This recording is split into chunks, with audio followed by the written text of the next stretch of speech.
Hello guys, कैसे आप लोग। आई होप आपकी तैयारी अच्छी चल रही होगी। आज हम बात करने जा रहे हैं कि वोकैब को कैसे प्रिपेयर करना है, कौन सी बुक रेफ़र करनी है। वोकैब में आपको जो जो प्रॉब्लम्स आ रही है कि बाबा पढ़ते हैं बाबा भूल जाते हैं, या वोकैब से रिलेटेड कोई भी दिक्कत आ रही है कि कैसे मैंने प्री के अंदर 47.5 और मेंस के अंदर 131 आउट ऑफ 135 स्कोर किया था। आज मैं बताने जा रहा हूँ अपनी बेस्ट बुक या बेस्ट रिसोर्स मैंने क्या वोकैब के लिए फॉलो करा था। तो बिल्कुल वीडियो आज को जो वोकैब में कोई भी प्रॉब्लम आ रही है ना, इस वीडियो को बिल्कुल लास्ट तक देखना।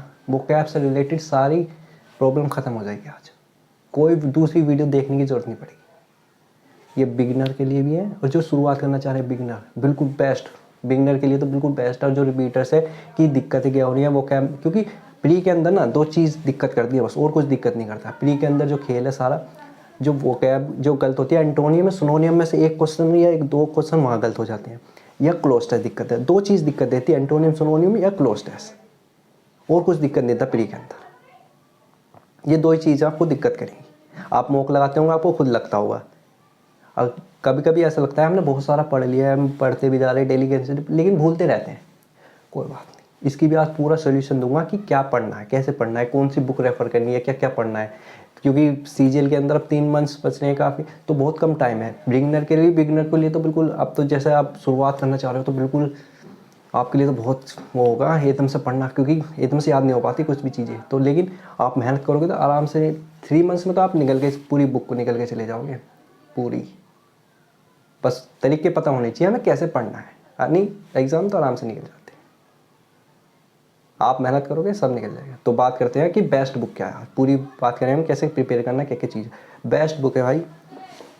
इससे बेस्ट बुक कोई सी नहीं है। ब्लैक बुक, किसी भी एसएससी एस्पिरेंट से पूछ लो, इस बेस्ट से बुक कोई और बता दे तो मुझे बताना। कितनी मार्केट में न्यू न्यू बुक निकाल रखी है, लेकिन कोई सब वेस्ट है इसके आपके। क्योंकि एसएससी का पैटर्न क्या है, पीवाई की बुक, पीवाई की वो क्या पूछता है, और इससे बढ़िया कुछ बताया भी नहीं है। इससे बढ़िया कोई वोकैब बुक नहीं। पहली चीज़, पहली प्रायोरिटी क्या है, ब्लैक बुक लेनी है। नहीं है तो इसी से करना है कवर। अगर है तो और कर भी रहे हो तो इससे और प्रॉब्लम आ रही है कि बार बार याद करते हैं और भूल जाते हैं, उसकी बात करेंगे। जो बिगनर, पहले हम बिगनर की बात कर लेते हैं। जो बिगनर शुरुआत कर रहे हैं, अभी शुरुआत करी है 1-2 महीने से, या बिल्कुल काफ़ी कम टाइम रह चला है, तो उनके लिए क्या करना है। तो पहले आप ब्लैक बुक से पढ़ना शुरू करो, कोई और बुक को रेफर मत करो कुछ भी। सबसे पहले ब्लैक बुक लेके आओ, लेटेस्ट मिल जाए तो और भी अच्छा है, वरना ले आओ कोई सी भी ले आओ। मेरे पास ये 2023 वाला एडिशन है। आप अब तो 2025 वाला भी आना होगा शायद, पता नहीं। हाँ, क्योंकि काफ़ी टाइम हो गया जब आया था। मैं जब नहीं ले लिया था, मैंने 24 के अंदर लिया था मैंने शायद ही। हाँ, तो बता शुरू करते हैं कि ब्लैक बुक पढ़नी। जैसे आप बिगनर हो, बिगनर में सबसे पहले क्या करना है आपको, वन वर्ड, क्योंकि वोकैब के अंदर चार चीज़ होती है। One word substitution, idiom faces, सिनोनियम और एंटोनियम। ठीक है, ये 4 चीज़ें सबसे पहले आपको तैयार करनी। जो बिगनर है, बिगनर पहले वन वर्ड सब्स्टिट्यूशन तैयार करो, फिर ईडियम्स, फिर एंटोनियम सिनोनियम पे जाना है। ठीक है, तो वन वर्ड सब्स्टिट्यूशन भी जैसा आप बिगिनर हो, शुरुआत कर रहे हो, तो आपका बेस नहीं बन पा, तो पहले सबसे पहले क्या करना है, इस ब्लैक बुक में इसमें कई सेक्शन दे रखे हैं। जैसे मोस्ट रिपीटेड दे रखे हैं ना, 200 टाइप्स हैं, पहले फिर याद करो। याद कैसे करने, रटने हैं प्योर, सबसे बढ़िया तरीका, कोई ट्रिक नहीं कुछ नहीं, प्योर रटो। थोड़ा अंडरस्टैंडिंग बना लो ये, हाँ वो तो खुद ही बन जाती है। जैसे आप बार एक बार निकल गए, बार रिविजन कराना सबसे मेन काम है वो क्या आपका। कंसिस्टेंट रहना डेली। जब लो आपका मेंस नहीं हो जाता, आपको डेली वोकैबुलरी की बुक ये छोड़नी नहीं है। ये पहली बात है, अगर वोकैब गलत नहीं करना चाहते, क्योंकि आप जहां से भी 1-2 दिन गैप करा आप भूल जाओगे। ये बुक ना आपको 10 बार आपकी आंखों से आगे से निकल जानी चाहिए सारी। अब मैं 3 महीने के टारगेट्स दे रहा हूँ, अब मैं इसे बुक को बस 5 से 6 बार निकलवा दूंगा आपके, जब टारगेट चलने हैं जो मैंने टारगेट्स दे रहे हैं डेली। आपको देखना कुछ फ़र्क खुद पड़ेगा, सबसे मेन काम है जो है। क्योंकि एंटोनियम सिनोनियम दिक्कत करेंगे। जैसे आप ईडियम वन वर्ड कर लोगे तैयार, जैसे बिगिनर हो, ये जल्दी से तैयार हो जाते हैं, क्योंकि इनमें दिक्कत भी नहीं होती है। ये आराम से पूछ जाते हैं, क्योंकि ज़्यादा नहीं है, समझ में आ जाते हैं, ऑटोमेटिक ऑप्शन द्वारा एनिमुलेट हो जाते हैं ये चीज़ें। ये आप जल्दी से याद भी कर लोगे। एंड वन वर्ड और ईडियम में कोई ज़्यादा प्रॉब्लम होती नहीं। प्रॉब्लम करते हैं एंटोनियम सिनोनियम याद करने में भी, और नए नए वर्ड आते रहते हैं उसमें भी। उसका कारण है, सबसे पहले जो तैयार करना है आपको, जो एंटोनियम और सिनोनियम की कॉमन लिस्ट है ना, किसी बुक में 600 दे रखी, किसी में 700 दे रखी, सबसे पहले वो ख़त्म करनी है। अब ये बिगनर और रिपीटर दोनों के लिए वीडियो अब बात चल रही है। जो सबसे पहला काम करना है ना, वो 700 है किसी की बुक में, किसी में 600 है, वो खत्म करनी है। बिल्कुल दिमाग में रट, कैसे याद कर, वही रटना है, कोई ट्रिक नहीं, कुछ नहीं, सब रटो। हिंदी में मतलब निकाल लो, फिर उसका एंटोनियम वो देखो, आप उसे प्रैक्टिस में लगाओगे, उसके बाद देखना आप एक भी वोकैब, जो भी वोकैब में वही गलत होंगे, एंटोनियम फंसता है बस, ये सिनोनियम फंसेगा, और कुछ नहीं फंसने का।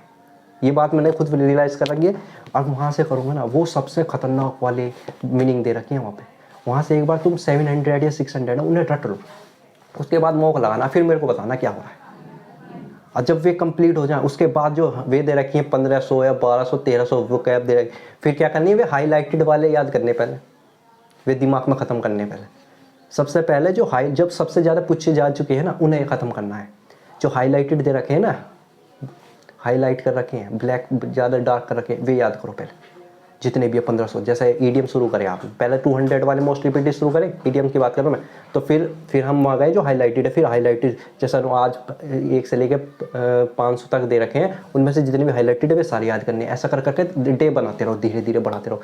फिर जैसा 3 दिन में कर लोगे आप, 1500 3 दिन में एक बार हाईलाइटेड चले जाएंगे, फिर 3 दिन में एक, ये कम से कम कितनी बार आपके दिमाग में घूम जाएंगे यार, दिमाग में छप जाएंगे। सबसे मेन काम है डेली पढ़ना, और डेली पढ़ने में डेली हराना सबसे।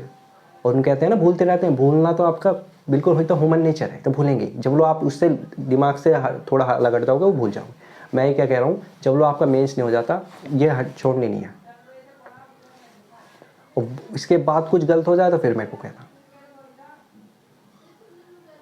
और रिपीटेशन में सब जो आपको दिक्कत कर रहे हैं ना रिपीटर्स, वो एंटोनियम में सिनोनियम दिक्कत कर रहा होगा, ये तो मुझे ही पता है। और जो मैं टारगेट दे रहा हूँ ना, आप उसे फॉलो करते रहो। डेली मैं टारगेट दे रहा हूँ। अभी मैंने एंटोनियम और सिनोनियम की सारी लिस्ट खत्म करवा दी बच्चों की, सारे याद हो चुके हैं। अब कितने बच्चों के मेरे को मैसेज आए कि मॉक में भैया डायरेक्ट फ़ायदा मिलना है, कोई एक भी वोकैब ऐसी नहीं थी जो मेरे को पढ़ी भी नहीं थी। इतने बच्चों के मैसेज आए मुझे। मगर अभी तो धीरे धीरे शुरुआत है, अभी तो 10 दिन हुए हैं, अभी आगे बढ़ते जाओ, देखो कैसे क्या होता है। अगर 3 महीने बच रहे हैं, 3 महीने में वोकैब का कोई भी क्वेश्चन गलत हो जाए आपका, तो फिर मेरे को बताना। और जो टारगेट मेरे जो मैं दे रहा हूँ, उसके हिसाब से अपने अरेंज करते रहोगे, उसके बाद करते रहोगे, तो 50 आउट ऑफ 50 आएंगे प्री के अंदर। मेंस में तो 135 आएंगे। ऐसे करते हुए चलो, और इस बुक को छोड़ना मत, इसे तो दिमाग में छाप लो। इससे रामबाण कुछ नहीं है, कोई सी भी बुक बताए जाओ, इससे बढ़िया कोई बुक नहीं, ठीक है। और बिल्कुल सीरियस होकर स्टडी करो, क्योंकि बहुत ज़्यादा कंपटीशन है, कट ऑफ बहुत हाई रहनी है। तो अपना माइंड को बिल्कुल सेट रखो, कोई डिस्ट्रैक्शन नहीं, कुछ नहीं, बढ़िया करके एकदम मस्त रह के पढ़ाई करो, कोई दिक्कत नहीं, ठीक है। बढ़िया तरीके से पढ़ते रहो, जो जो बता रहे हैं वो करते रहो धीरे धीरे। जितना आप कष्ट देना शुरू कर दोगे खुद को, उतना अच्छा रहता है। जितना आराम में चले जाओगे, उतना ही फिर एग्ज़ाम वाले दिन आपको कष्ट दे रहो। तो ये बात ध्यान रखना है। अभी अपने आप को आपको लगे ना, जैसे मैं वो क्या याद करता हूँ, तो 1 घंटे में भैया मेरे तो 100 वर्ड याद नहीं हो पाते। तो ज़्यादा मेहनत करो, कैसे नहीं हो पाते आप, क्योंकि होते क्यों नहीं, मैं बताता हूँ ना। मेरे से भी क्या दिक्कत हो रही थी, जैसे मैंने आज कहा कि मुझे 100 वर्ड 100 सिनोनिम कॉमन लिस्ट के वे याद करने हैं, तो वे कहते हैं कि एक दिन में होने वाले 1 घंटे में नहीं हो पाते। कैसे नहीं हो पाते, जैसे अब मैं यहाँ से यहाँ तक लाइन में, तो मैं बात पढ़ते रहूँगा। रखने का क्या हिसाब है, बाबा पढ़ना। आपका जहाँ डिस्ट्रैक्ट हुआ माइंड, आप ऐसे कर लो, फिर एक इधर देख लो, फिर ऐसे देख, यहाँ दिक्कत हो जाती है। वहाँ 1 घंटा का पता नहीं लगता, नहीं 1 घंटा इतना बढ़िया टाइम है ना। और जो रिपीटर्स है उन्हें तो पता नहीं लगता, जिनके रिवीजन चल रहा है ना, मेरे को वे जो होते हैं ना 100, मैं 10 मिनट में याद कर लेता हूँ, क्योंकि मेरे पहले ही याद है, बस मुझे रिवाइज करने होते हैं, फिर मैं चला जाता हूँ। और भी जो रिवीजन करना हो ना, जो मेरे पास, मैं 1 घंटा ही पढ़ता हूँ, वो क्या आपको भी 1 घंटा ही देना, सुबह देना है, जितना जल्दी हो सके। जब भी उठो ना, किसी टाइम भी उठ रहे हो आप, सुबह उठते ही उसे पढ़ना है। फ्रेश हो गए ना, अब पढ़ने का मेरा टाइम हो गया, अब मैं वो क्या पढ़ूंगा पहले, ऐसा कर। डेली 100 का टारगेट रखो, और कोई एक चीज़ पकड़ लो। जैसे मुझे आज एंटोनियम 1 वर्ड सब्स्टिट्यूशन पढ़ने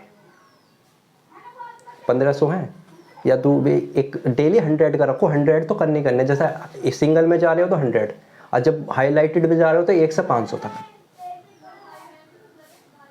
ठीक है। और जब ये हो जाए बढ़िया तरीके से तैयार है ना, हाथ रख के मैं बिल्कुल सुना सकता हूँ, या किसी भैया को मैंने पकड़ा दिया, ये और अच्छे तरीके से हो जाते हैं उससे। जैसे आप मैंने किसी भैया, मैं तो अपने भाई को सुना देता हूँ, जो मुझे याद नहीं हो रही है वो कुछ ऐसा, तो और भी बढ़िया तरीके से दिमाग में हो जाती है। जी, यही तरीका था मेरा। कि मैंने आज 1500 कर लिए हैं, फिर बाद में क्या करोगे आप 500 नहीं करोगे, आप डायरेक्ट 1500 करोगे एक दिन में ही। 3 दिन का काम एक दिन में है, और फिर वे जो एक दिन का काम फिर अब 15 ऐसे ही होना शुरू हो जाएगा, आधे घंटे में ऐसा करके वे चीज़ों को छोटी करते चले जाओगे। जैसे जितने बड़ी, अभी तो बड़ी दिखेगी, फिर छोटी छोटी छोटी करते, फिर एक दिन में भी आप ब्लैक बुक को पूरा रिवीजन कर दोगे। उसके बाद जैसे एग्जाम से एक दिन पहले पूरी ब्लैक बुक रिवाइज कर दोगे, ऐसे रहोगे तो। ठीक है, ऐसे करके प्रिपेयर करो, इसे मत छोड़ो, कहीं भटकने की कोई ज़रूरत नहीं। इसे लगाने के बाद चाहे तो प्रैक्टिस लगा लो, प्रैक्टिस लगा सकते हो, कोई सी बुक से ही लगा सकते हो, इसे मत छोड़ना। बस मेन काम ये है। और जब एग्ज़ाम से लास्ट मंथ बचे ना एग्ज़ाम से, जब मैं बताऊंगा कि अब जो लास्ट 2 ईयर में जो जितनी वोकैब आई ना, उसकी PDF निकालो, बहुत जगह मिल जाती कहीं से भी, या मैं प्रोवाइड करा दूंगा क्योंकि मैं भी प्रिपेयर हूँ। उन वोकैब को रटना है बस, वो 10 दिन में रट देंगे क्योंकि 2 साल की है, वे रट देंगे। ये पूरी ब्लैक बुक तैयार। अब मुझे बताना कौन सी एग्ज़ाम में कौन सी वोकैब गलत हो जाएगी हमारी, क्योंकि कोई नई वोकैब तो आती नहीं, पिछले ही रिपीटेड आती है, और इतनी वोकैब याद हो जाएंगी कि आप ऑप्शन द्वारा एलिमिनेट कर दोगे। अगर आपको वो भी समझ में नहीं आना तो आप ऑप्शन द्वारा एलिमिनेट कर दोगे कि ये 3 बार पॉजिटिव है, ये नेगेटिव हो सकता है, या ये नेगेटिव है, ये पॉजिटिव हो सकता है। ऐसा आपका कॉन्सेप्ट खुद ही चलने लग जाता है जब प्रैक्टिस में आ जाती हैं चीज़ें, कि आपको मतलब नहीं पता लेकिन इन ऑप्शन का मतलब पता है, तो उसके सब दोबारा कर लगा देते हैं। या उसका मतलब पता है, ऑप्शन समझ में नहीं आ रहे, 3 पॉजिटिव से लग रहे, 1 नेगेटिव लग रहा, ऐसे करके लगा देते। कुछ भी, हमें इससे मतलब नहीं है कि हम कौन से रास्ते से जा रहे हैं, हमारा मतलब है हमारा क्वेश्चन सही होना चाहिए कैसे भी करके। SSC यही डिमांड कर रहा है, आप चाहे इधर से घूम के जाओ या इधर से जाओ, कैसे भी जाओ, उसकी डिमांड है क्वेश्चन राइट करके दिखाओ मेरे को। आप चाहे 1 मिनट में कर रहे हो, 2 मिनट, इससे कोई मतलब नहीं पड़ रहा, या कैसे जा रहे हो, क्या तरीका लगा रहे हो इसे सोचने का, या किस तरह से याद करी, कुछ नहीं ना, तो आपको कुछ लिखना, बस टिक लगाना है। तो ये रखो वोकैब के लिए सबसे बढ़िया ये बुक। और इस बार सिलेक्शन बिल्कुल पक्का रखो, और अपना टारगेट रखो 170 का। 170 कब आएंगे, जब इंग्लिश में 50 आउट ऑफ 50 स्कोर करने का पूरा रखोगे। ठीक है, और कोई भी प्रॉब्लम आ रही है वोकैब से रिलेटेड, या मैं कुछ कवर नहीं कर पाया, जैसे कि 100 वर्ड याद करने हैं, कि चारों में से याद करें या नहीं, पहले एक चीज़ पकड़ लो। जैसे वो जैसे 3-4 दिन में ख़त्म कर दोगे आप। जैसे वन वर्ड सब्स्टिट्यूशन था हमने, मैं आपको पूरी अब बता ही देता हूँ कैसे करना है। जैसे एक चीज़ पकड़ लिया हमने, अब चारों चीज़ ठाओ मत ना, उससे कंफ्यूज कर रहे हो। अब मैं तुम्हें सिंपल तरीके बताता हूँ कि 1 वर्ड सब्स्टिट्यूशन ठा लिया आप, जैसे बिगिनर हो, रिपीटर की भी बताता हूँ फिर थोड़ी देर में। जैसे आप बिगिनर की तरह आपने पकड़ ली पूरी बुक कि 1 वर्ड सब्स्टिट्यूशन ठा लिया मैंने, कि पहले मैंने क्या याद करा, जो मोस्ट रिपीटेड है। मोस्ट रिपीटेड कितने, 200, तो 2 दिन में कर सकते हैं हम इसे। सो अब ठीक है, बिगिनर फिर तेज़ी से याद करना पड़ेगा, बस वहीं रखना है ध्यान, फोकस रखना वहीं। फोकस रखने के लिए आपको क्या करना है, अनुलोम विलोम और मेडिटेशन, 2 चीज़ पकड़ लो बस। फोकस ना पड़े तो बताना मेरे को, ये 2 चीज़ पकड़ के रखो। और ये फोकस बस पढ़ते हुए ध्यान रखना है कि वो 1 घंटा आपको लगेगा कितना बड़ा टाइम है, कितना ज़्यादा है। कम तब लगता है जब हमारा मन भटक जाता है। ठीक है ना, इस बात का ध्यान रखो। और जैसे आपने वे करा 2 दिन में लगे, अब बची रही, हम मान लिया 1500 हैं, हमने कहा हाईलाइटेड करेंगे पहले 500 500 500, 3 दिन में हो जाएंगे। 5 दिन में आपके 1 वर्ड सब्स्टिट्यूशन तैयार हो गए। ठीक है, अगले 5 दिन में ईडीएम हो जाएंगे, अगले 5 दिन में ये हो जाएंगे। 15 दिन में आपकी पूरी ब्लैक बुक की ज़्यादातर 60% वोकैब तैयार होगी। अगले 15 दिन में, अगले 15 दिन भी लगाओगे अपने रिवीजन करने में, अगले 7 डेज़ में भी रिवीजन हो जाएगी। मतलब दोबारा से पढ़ लोगे ऐसी, फिर वे 3 दिन में पढ़ लोगे आप, फिर 2 दिन, फिर 1 दिन में आ जाएंगे। ऐसे ऐसे करके ख़त्म होते जाएगा। लेकिन टाइम देना पड़ेगा, ये मत सोचना कि एकदम 1-2 दिन में ही हो जाए, 3-4 दिन टाइम लगता है। टाइम दोगे तो होगा कुछ, ये याद रखना, पेशेंस रख के चलना है। बिल्कुल ऐसे ऐसे करते करते करते स्टेप बाय स्टेप चलते चले जाओ। और प्लान रखो पूरे 3 महीने का, मुझे ऐसा ऐसा करके आगे एग्जाम में खुद तैयार करना है। मैंने पूरा 3 फेज बना रखा है अपना, आप मेरे साथ प्रिपेयर कर सकते हो। मेरी डेली टारगेट चलने हैं, आप टेलीग्राम चैनल ज्वाइन कर लेना, वहाँ टारगेट्स आते हैं, अपने अकॉर्डिंग बनाना, फिर उसे अचीव करना। सबसे मेन काम है अचीव करना। मैंने लास्ट वीडियो में बताया था कि टारगेट को कैसे अचीव करना है, और मैंने 131 आउट ऑफ 135 कैसे स्कोर करा, मेरी ये वीडियो है, आप इसे भी देख सकते हो। या रीडिंग में दिक्कत आ रही है, कुछ में भी दिक्कत आ रही है, वीडियो में देखना में सब बताया हुआ है। या मैथ में कोई प्रॉब्लम है, मैंने मैथ की वीडियो बना रखी है, मैथ में की वीडियो भी देख सकते हैं, लिंक डिस्क्रिप्शन में। और कोई भी प्रॉब्लम आ रही है कमेंट में बताओ मेरे को। ठीक है, मैं आपके साथ हूँ, आपके साथ बिल्कुल मेंटरशिप, बिल्कुल मेंटर करके चल रहा हूँ कि बिल्कुल कोई गलती नहीं हो सके। हमें कट ऑफ के पास नहीं रहना, कट ऑफ से ज़्यादा ही जाना है। 170 का टारगेट रखो, बिल्कुल 170 का रखोगे 160 प्लस आएंगे जब, ठीक है। 170 का रखोगे जब 160 प्लस आएंगे, उससे कम रखोगे उससे 10 नंबर कम आएंगे, और 10 कम आएगा तो कम रखोगे। टारगेट रखना 170 का। 170 भी अरेंज कर रखो कि रीजनिंग में मैं गलती नहीं कर सकता, मैथ में गलती नहीं कर सकता और इंग्लिश में गलती नहीं कर सकता। जीएस का मुझे पता नहीं है, तो 150 का ये जो 3 टारगेट है इनमें से मैं 140 स्क्वायर कर लूँ या 145 स्कोर कर लूँ, ये ऐसा करके बना के रखो। और लास्ट में जितना हो सके जीएस में स्कोर करने की कोशिश करेंगे, और 35 तक तो ले लेके जाएंगे हम जीएस को भी। इतनी अच्छी तरीके से मैं पूरी प्रिपेयर करूँगा, इसे एनालाइज करके आपको टॉपिक्स दूंगा, आपको बताऊँगा ये पढ़ो, ऐसा करके पूरा पूरा प्लान करके चलेंगे। बिल्कुल घबराना मत, इस बार बिल्कुल प्री बढ़िया करेंगे, ठीक है। और वीडियो पसंद आए तो लाइक, सब्सक्राइब, कमेंट, और यार चैनल वीडियो को यार थोड़ा शेयर वेयर कर रख लो चारों तरफ कहीं नहीं जाते यार, नीचे डाउनफॉल सही है, अच्छे से वीडियो को बताओ, ठीक है, जिससे मेरा भी कॉन्फिडेंस बढ़े, मैं आपको और अच्छे तरीके से बता पाऊँ और ज़्यादा लग पाऊँ, क्योंकि मेरे पास भी ज़्यादा टाइम नहीं होता, मुझे भी पढ़ना होता है, मैं भी प्रिपेयर कर रहा हूँ। तो एक बहुत जो कुछ टाइम बचता है मैं आपकी वीडियो में लगा देता हूँ, ठीक है। और काफ़ी मैसेज आते रहते हैं, उन्हें मेंटर करना, उन्हें बताना कि ये प्रॉब्लम आ रही है, जो जो प्रॉब्लम आ रही है। एक तो यार मैं ये सोचूंगा थोड़ी थोड़ी वीडियो बना रखूँ या क्लिप में बता देगा, या मैंने शॉर्ट्स भी बना कर दी, क्योंकि मेरे पास टाइम नहीं हो रहा था, पढ़ाई में इतना वो जा रहा था, ठीक है। तो ऑल द बेस्ट,